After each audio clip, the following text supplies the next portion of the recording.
ขันอยู่น้ำกันบ่มีมือใดสิพาเจ้าไปฮอดฟังฝันย้อนหักเจ้าหลาย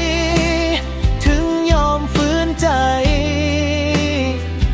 บ่อยากเป็นตัวทวงดวงให้เจ็บซ้ำ